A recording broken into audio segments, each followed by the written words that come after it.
Hello everyone, welcome to today's video. Today I'll be reviewing a interesting game that I watched on the Fox Go server. And recently I've been making a lot of videos on and reviewing a lot of interesting games I've seen on Fox. And it's not like I haven't been watching Fox professional games this whole time. It's just something about the last 1 or 2 weeks. There's been a lot of crazy games on Fox. I don't know what's in the water in the professional world right now, but there's been a lot of crazy games. So here's another crazy game played between two very strong professionals. We have, with the white pieces, Shibano Toramaru, who currently is the second highest rated player in Japan, recently surpassed Iyama and only behind Ichiriki. So very strong player. And with the black pieces from China, we have Yuting, a world champion, also very strong, I believe top 10 in the world. So two very strong players going at it. This is not a tournament game, it's just a casual game. So I believe it was 1 minute main time with 3 15-second overtimes. And like the last game, this game is crazy. Expect a lot of bloodshed. This game, I'll do my best to explain it. And yeah, let's jump right in. As most games do, it starts off humble beginnings, nothing too crazy. We get the early 3-3. White plays the 3-4 Shamari. And again, this is if this was 2015 pre-AI, you would get scolded by your teacher if you did not prioritize the 3-4 Shamari, because these were considered the urgent moves to play. But nowadays, with the 3-3, it is maybe even more common to protect your 4-4 stone first, play a Shamari in the 4-4 stone. So black plays here instead of playing some move in the lower right, almost allowing white to play this. Black plays the Kosumi, Shusaku diagonal. And white does something, again, not necessarily strange, but the timing is peculiar. Like normally you would just play here, and in this position, black likes to play G3, build the bottom, put pressure on the lower left. Yeah, this is what I've seen. But white does something else. White plays this shoulder hit. And this shoulder hit, by the way, in your games, as soon as your opponent plays this Knight's Shamari from the 4-4, you can just throw this in. You can just try this. You just really just throw it in and really just treat it as I'm trying to gather information. That's the whole point of this. Of course, if black ignores, then we get a great response locally. So we're just trying to see how black's going to answer, but we don't necessarily care about this stone at N16. If black crawls or plays this kind of move, we know, okay, black cares about the top. We have gathered information. When black stands up, which is what plays in the game, black doesn't care so much about the top side, but more so maybe the corner and more on the right side. The stone is facing the right side now. And then I believe it was not the last interesting game I reviewed, but the one before that. One of the big topics in that game was normally when you play some sort of extension, you want to play an extension that makes you comfortable. But nowadays, or at the high level, it's really a lot of the times more about playing one that makes your opponent uncomfortable.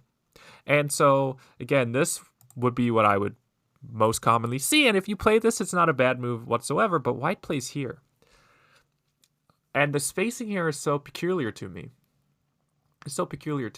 But put yourself in black shoes. Okay, what are the two most common moves you would think about playing, right? You would play either of these pincers or approaches. But if we look at it, if black plays this one, white gets a very nice position on the right side all of a sudden. And the idea with making this exchange, by the way, is if we did this first and black does the same thing, If we do this shoulder hit later, black probably would not play the same push up because black's getting a little over concentrated here. Black would change how they would play. Maybe they would try to attack instead. So that's why playing this on move, what is this, move 14 is so powerful. Because black doesn't know what black wants yet. So black has to make a decision before they might want to. So that's if black plays there. If black plays here, what's nice about this move is you can still help this stone, but this move, this extension from R5, becomes a very natural follow-up for white. And not only is this helping the R5 stone, but there's Aji underneath to connect.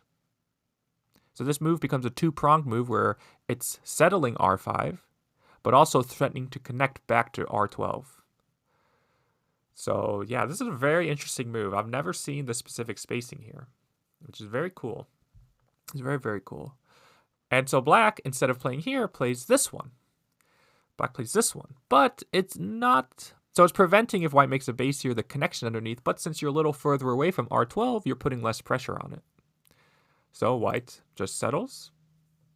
Black bumps, plays here, yep. And white clamps, and based on how black answers, we can kind of tell how black's going to continue this game. For example, if black plays here, this keeps the corner, but you're kind of giving up an attack on these white stones here. And there's a very cool move to know here of this playing the belly of the two stones. Now you might be saying, well, what if black just pushes through and cuts, right? Doesn't white have a lot of weakness? And you're right, but before white goes here, white's going to cut. And this is threatening to capture the two stones. So black cuts. Now white blocks. Now white's threatening to capture the corner. If you cut here, white's going to extend and capture. Maybe this way is a little better. So that's the idea. So black would have to play here, and now you've actually helped white shape by pushing. You've given white perfect shape. So white's 100% alive here. So that's the idea. If you just fix, then white connects.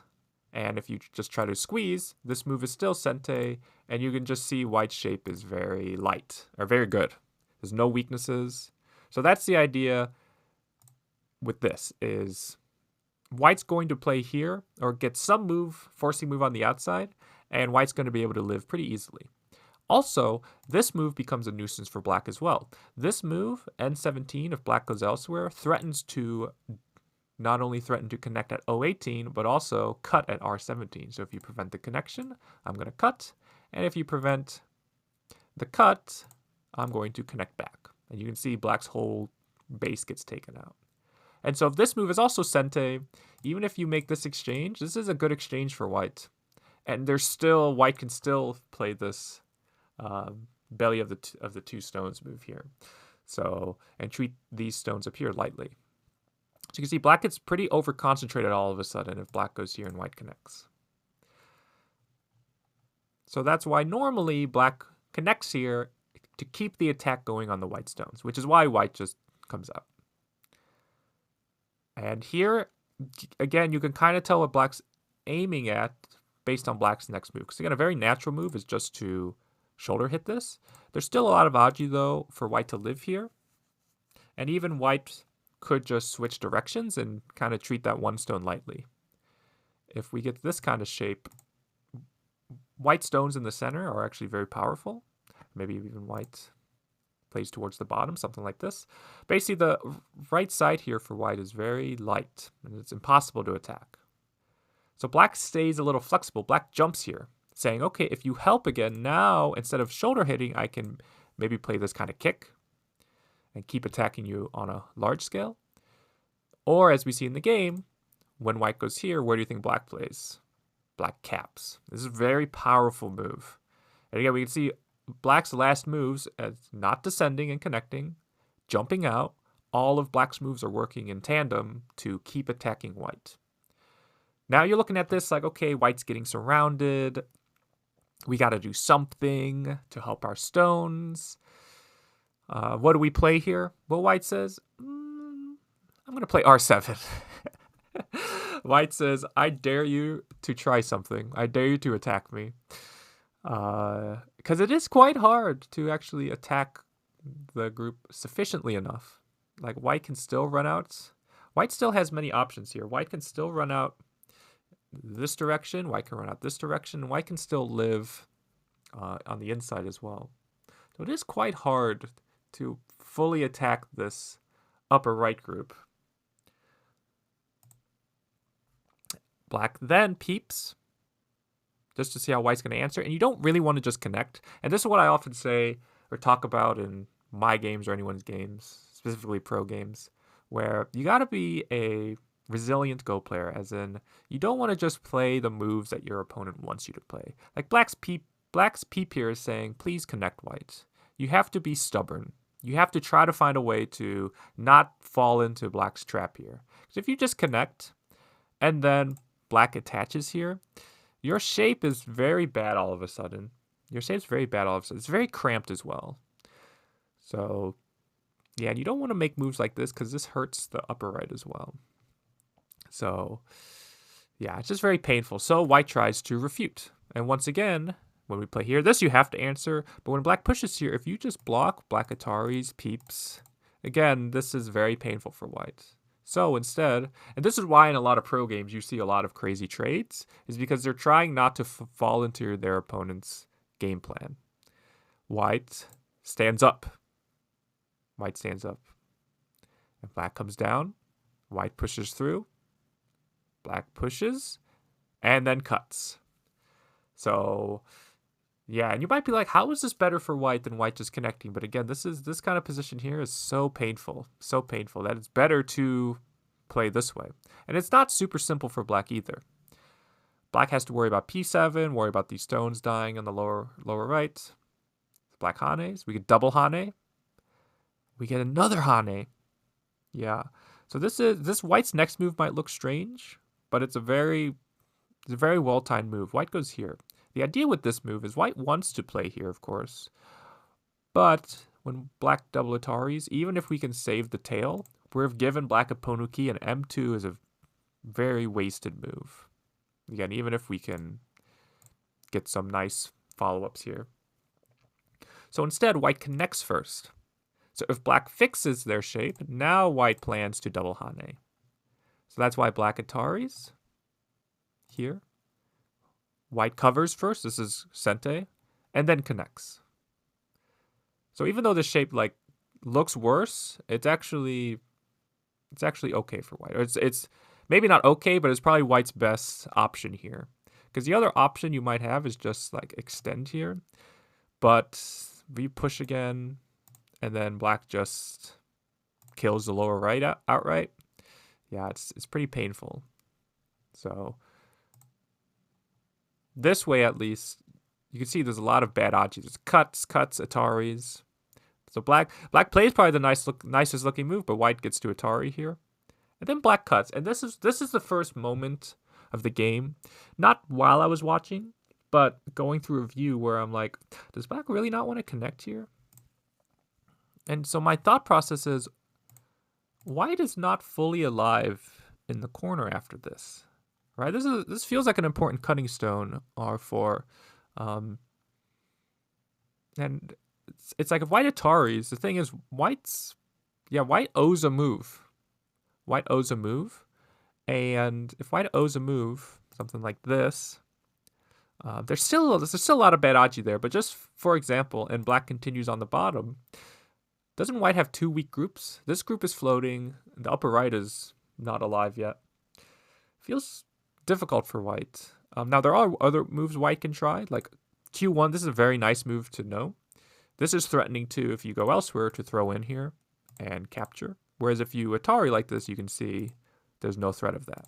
So black would fix something like this, but it's a very similar position. White's not fully alive in the lower right if black plays S1.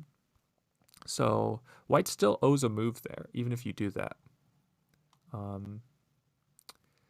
Yeah, so I'm not sure. Black just cuts here and then extends. I think black was just more focused on the upper right and so black didn't care about this, but I feel like black could connect at least, but I'm not sure. Black cuts, extend, white takes, and black plays here. Black plays here. And if it feels like if white wants any chance of that group to live, white needs to answer, right? Well, white just takes the ko. And this feels so brave to me, because white did gain quite a bit here in the lower right, but black's gaining a lot on the right side. Black's gaining a lot. So, yeah, and it is true that if you answer once, it's not like you can win this ko, really, because if you answer once, you're going to have to keep answering. But it feels like black gets a lot here. So black peeps here. And whenever you are, like, if you imagine an empty board, this has to be the move, right? But when you are completely surrounded and about to die, you need to think lightly here. So instead of connecting, is there another move that maybe helps white answer this peep, but also helps white make a base? White plays, not there, white plays here. Okay, this is a very nice move. Just trying to make some sort of eye shape there. That's the whole idea. Like black descends, we can maybe bump here and maybe connect back, right? That's the whole idea here. Black plays here, hane, white attaches. And then in this position, and if you saw the thumbnails, you might already know the move, but black plays such a crazy looking move. This is such a crazy looking move. It would not be a move I would think about, that's for sure. But once you see it on the board, it makes a lot of sense. It makes a lot of sense. So basically, if black plays here, obviously this is some sort of ko, right? If you do this. And so white will take a ko, right? Ko is good enough for white. And so let's say black plays a more direct move. White's going to Atari and then move out. And now that white's moving out, black's shape becomes compromised. Because you can't hane this way because white's going to capture some stones or move out. So we might have something like this. And white's out. You can try to keep attacking, and you can even take the tail, but it's not going to be worth it. It's not going to be worth it. Even white might be able to connect here first, but you'd have to read out all the different problems here for black. Even if white loses the tail, this move becomes sente. And yeah, there's a lot of problems in black shape. So you can't go that way. If you go this way, once again, you got problems with this cut, hane, white's starting to make an eye here. It's very nasty for black. So since this is the key move for white, again, I would think about playing this one. Yeah, maybe even sometimes the empty triangle, but black plays here. When was the last time you saw an iron pillar on the, what is that, the 9th line on the board, or from the right side? Was that the 7th line? Yeah, super creative, crazy move. And just by playing this, like even if you play something like this, it gives white a little extra space there to make some eyes. So this move really is saying, no, white, you are getting no forcing moves, 0 forcing moves. So white hanes though, and again, this is very smart. Don't give white the ko. So black just goes here. Black saying, okay, even if you make this kind of shape, you're not alive locally. So, yeah. So white connects back. Again, this move normally would be a very bad shape, right? But it is just reducing white's eye shape. White connects, then black cuts. It takes once, because you'll notice black takes once, Ataris, and then just answers. So black wasn't intending to fight this ko. Because you'll notice, white's starting to get an eye here. Can't connect out really much anymore. White peeps once. Black connects. White Ataris. Pushes. Again, all this is pretty light for white, believe it or not, even though black would be making like 4 or 5 ponukis here. White pushes. Black answers. White takes. No ko threat big enough, black says. Then white descends. And then it looks like white has an eye there, but black throws in and attaches. And if white just connects, you have one eye. And again, you can't really connect here. when you're getting surrounded on the other side. So white does make the ko. And this is a direct ko, meaning if white wins this ko, white's alive, and if black wins it, white's dead. So white finds the realistically only ko threat on the board, which is play down here. And black answers and plays there. And so right out of the gate, right out of the opening, we have a huge upper right for black, and even right side. But if you look at the rest of the board, that's all black has. So black has a ton of cash on the right side, but no prospects anywhere else. So black plays here, and white plays here. So these directions make sense, but you'll notice neither side really gets what either one planned for. So black played here, planning to take the top. You'll see white comes in, and then white plays here, planning to take the left side, and black takes out the left side. So, yeah. So here, black's thinking to do Sabaki. Sabaki playing lightly, not caring about all the stones. And again, Sabaki, you really have to kind of think on the fly, because unlike Joseki's, which appear, in a lot of games, Sabaki is really game specific. But I love black Sabaki on the left side here, and you'll see. The black Hanes, just to ask white. White blocks. And this one exchange lets black live on the entire left side. Believe it or not. And then black attaches. This is very common. When your opponent has a third line stone and you want to do Sabaki, you just play on top of it. White Hanes. Black Hanes. You might think to play here, but you don't want to get squeezed into this little area here. So black knows the correct directions in the center. And again here, you don't want to just play something like this, because again, black's direction here is actually very good in the center. So yeah, white actually double Hanes. Black connects. And again, if you simply just play here and play this, black's direction here is much better than white's. So white strongly stands up, and this is going to limit black's growth on the top side and the center, but leave a lot of Aji on the left side. So again, they're butting heads here, and they're really trying to resist as much as possible. Because directly, nothing really works here for black. And so this is a very key moment here. So keep in mind, everything you do here is going to be sente, right? No matter what happens. But you might want to change how you play. Maybe you want to play here. Maybe you want to block here. Maybe you want to do this. All of this is going to be sente, though. And so this is almost a predetermined bath on the left side. So the fact that all of this is sente, and you can decide what white has to play, this is the perfect time to play what black played in the game, which is the 3-3 attachment. This is up in the air on how white's going to play. This is one of the most perfect examples of probes I have seen. For example, if white plays here, we know white wants the left side and the corner. If black plays here and white cuts, we would give it up. And now, okay, there's no chance of life on the left side, so now we would play something like this. We would just give white the left side. Plain and simple. And now white's not unhappy, but white's a little over-concentrated in the upper left. So depending on how white plays here will determine how we handle these cuts. Sometimes we might want to cut here. Sometimes we might want to cut here. Sometimes we might want to go underneath like this. So because all of this is forcing, it's almost like black has a poker hand, and black's trying to get white to reveal how are you going to handle before black shows how black's going to handle. So yeah, I love this timing. And we'll see, white plays here. This makes sense. White doesn't want to be contained into the upper left there, and this affects the top side. But look how black uses this stone and takes the entire left side.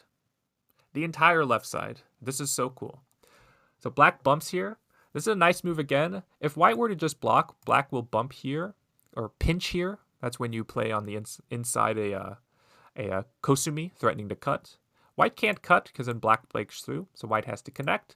And this is already good enough for black. black has created a potential living group in the upper left. So black has a code to live anytime. So black's just going to now, okay, I'll give you this little area. Maybe playing like this is a little better, and then jump out. If you want to spend a move to kill me, okay, that's like I did that in the game, and you added an extra stone. So that's why this kind of probe is so annoying for white. So white plays here, and instead doesn't give black the easy kind of co whenever you want in the upper left. But now black has a brilliant sequence here. Black has a brilliant sequence here. And I don't think black knew completely when black Hane here, but again, making this Hane makes whatever is about to happen work beautifully. So we have this exchange, then black cuts. Yes. Ataris, that makes sense. And then clamps. And this clamp is such a powerful move. Because, for example, if you hadn't made this exchange here, let's get these stones off the board. Get that off. Got that off like that. Black's not really threatening much. Black's just threatening to take the corner. So if white wanted to, white could just turn here. And if you want to live in the corner, the problem is you're still not alive. You need to add a stone. And this is not that great. It's not that great. You're losing stones in the center potentially. White can play up top. So, yeah, this would not be so great. But by making this exchange here, the difference is now I'm not threatening to just live. I'm threatening to capture a stone. And now my life here is a lot better. My life here is a lot better. So, yeah, that's the idea with making this exchange earlier. So white just takes the corner. This makes sense. But then black blocks here, and blocks here. And does the squeeze. Connect under. And we'll see the brilliance of black's clamp here is black's able to make the tiger's mouth here. Without this clamp here, white could just cut at b7. But because black was able to clamp, white has to answer, and then black simply connects back to the upper left. Isn't that one of the craziest sequences you've seen? This was so mind-boggling to me. Again, going back to here, how did black connect the upper left to the left side? Like, look at this position here. Black took out the entire left side. The entire left side. Isn't that crazy? That is so cool. So there's a lot to digest in this. Now, the thing is, though, even with that in mind, it's not like white gained nothing. White didn't gain nothing here. White has a lot of thickness in the center and changes their focus to the top side. So it's, again, when you go back to here, it's funny that black played here to take the upper side, white played here to take the left, and neither side got what they initially bargained for. So yeah, super cool sequence here. And even this seemed pretty deep to me, but when white has so much thickness, it is hard for black to attack very strongly here. So black jumps here. This is just an asking move. And then jumps, yeah. Don't want to get heavy here. You don't really want to save these stones if they're not super useful. So black just plays here, see how white will play. And then jumps. White attaches under. Black connects. And white bumps here. And then bumps here. Black starting to make eye shape here. But you'll see, black actually is not fully alive there. And so the problem was for black is, did black have time to fix the shape? And I think black did. Like, for example, is this kind of move not sente? It might not be, but I'd really want to try to fix my shape here. Maybe this one. Because you'll notice after these exchanges here, this is a very nice move. It is just the bamboo joint shape. Destroy the bamboo, but still pretty good. Then play there. White blocks. So black makes an eye, but white can poke out the eye here. And because these are all Ataris, black has to just answer. And then white plays here. So white's going in for the kill. But black resists very strongly here. So we have this move into this move. And this might look strange. Like, why wouldn't we just Hane here, right? It's not like black can make an eye here, right? So what's the big deal, right? Or this one. The problem is, for white, is if you cut here, this is sente. You can't play something else because you're going to lose the dongo there.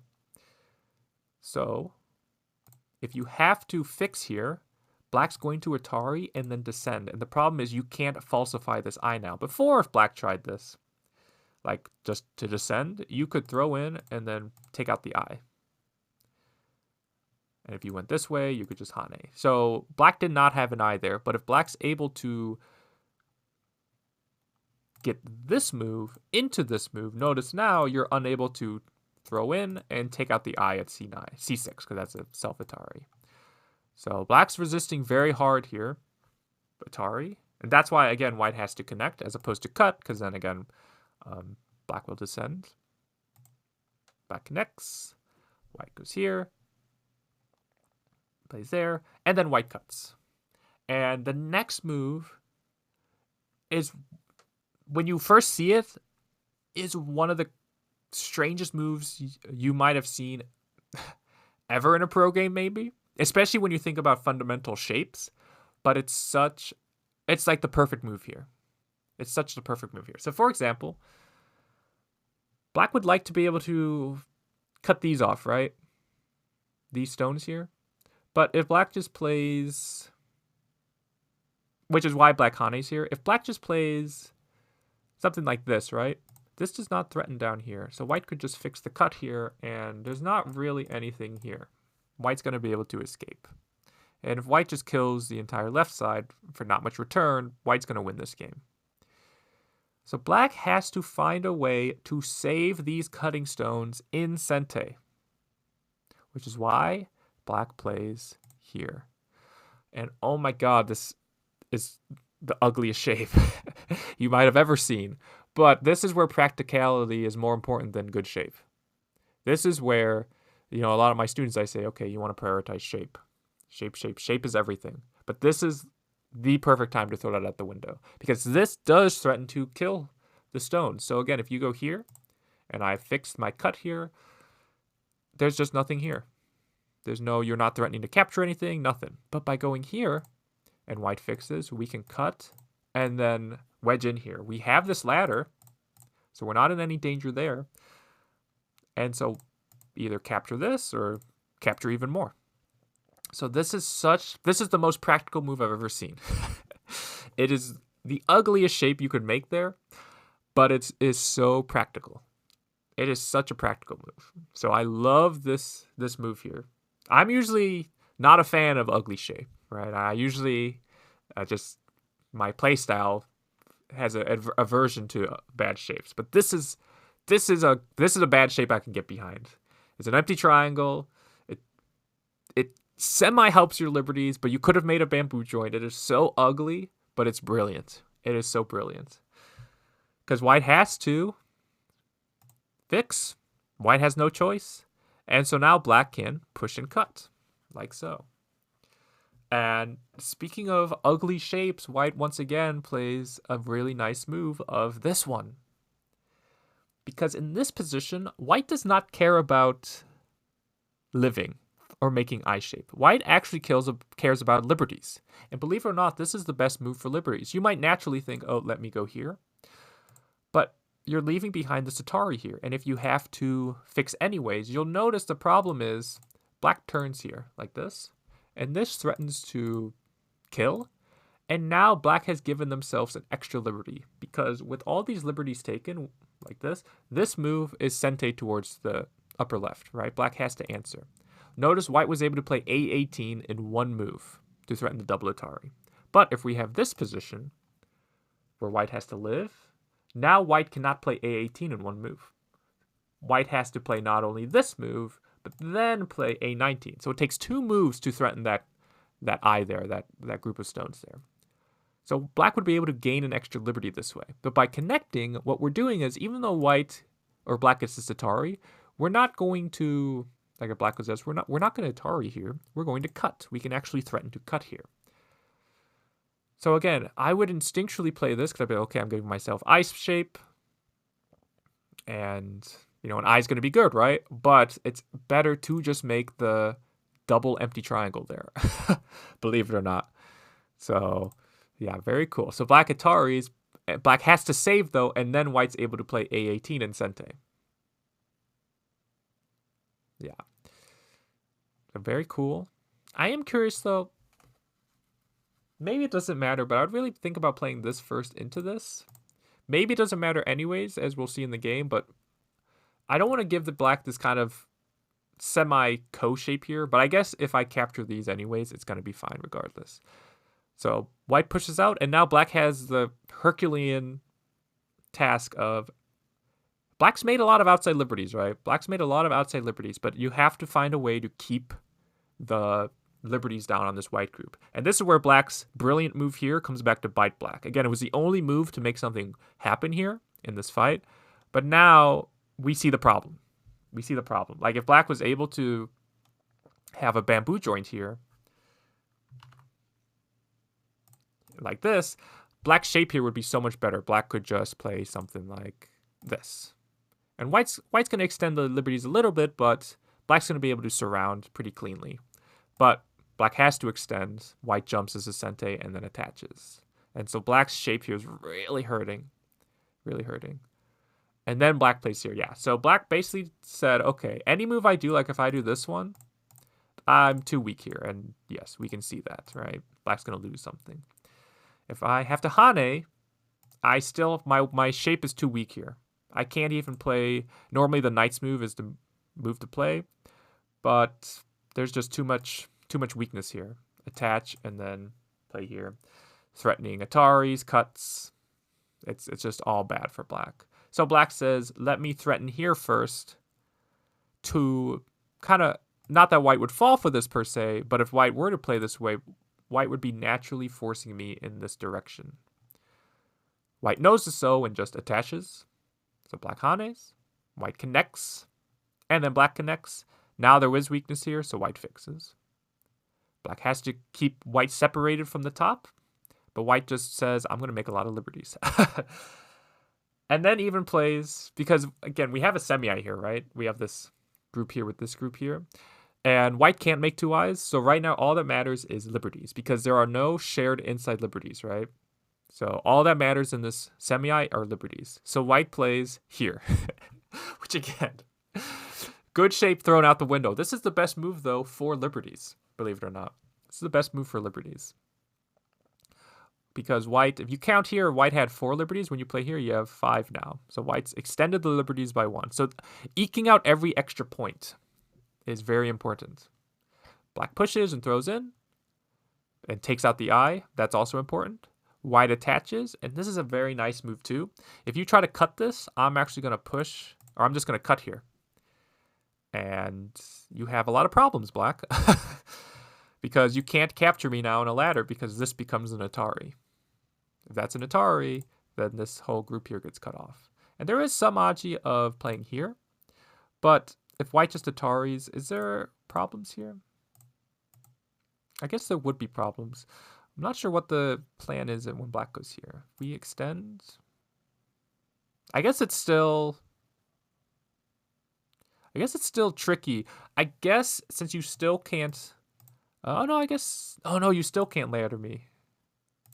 That's crazy. Because the thing is, even if white loses these stones, if white's able to... This kind of move is sente towards this black group. Black can't save this tail. So if black has to capture this in sente, white captures the 4, white's fine. So maybe that's the idea there.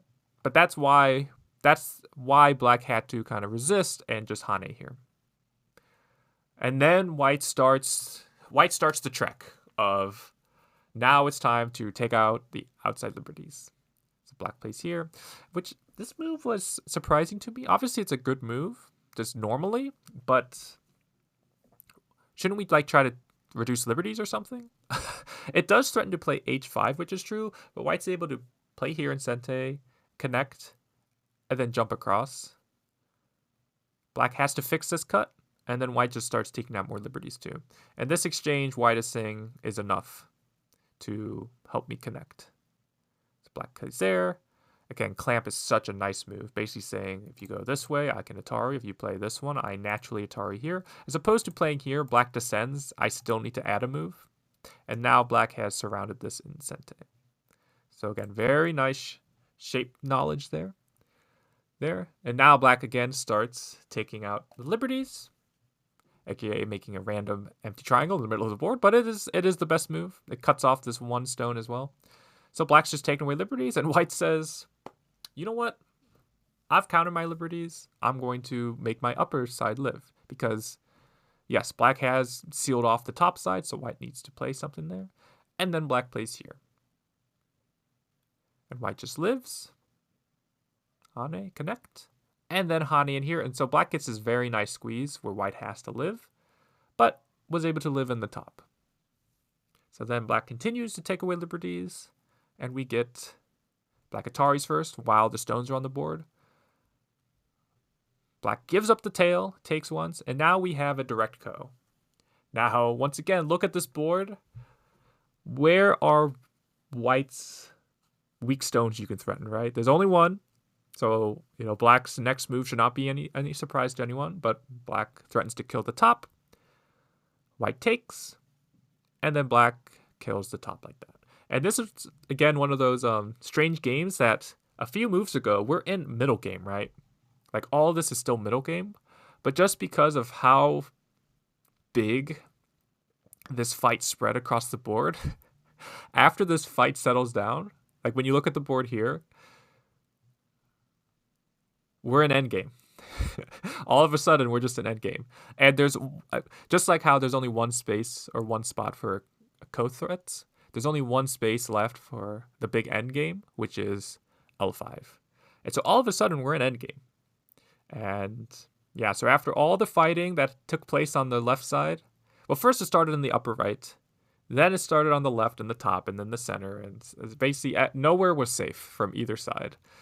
But yeah, black failed, and then so who do you think won this game? It's a game with a lot of captures, a lot of bloodshed, and basically one big area versus another big area. So yeah, who do you think won the game?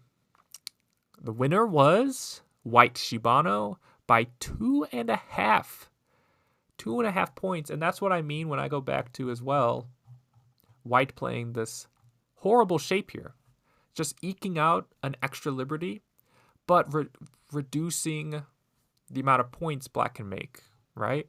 And that would be the game right there. If you can imagine black has a stone here instead, black would have a couple extra points there. That could have decided the game. But again, pros know how to eke out every last little bit of achi, so white was able to get that little spot and might have been able to decide the game too. It would have been maybe half point then, but yeah. Very, very fun game to watch as well. I love this game. Again, like my recent games, lots of bloodshed, lots of co's, lots of craziness. But yeah, that's all I have for this video. Thank you all for watching. Let me know in the comments what you thought of the video. And yeah, I'll see you all in the next video.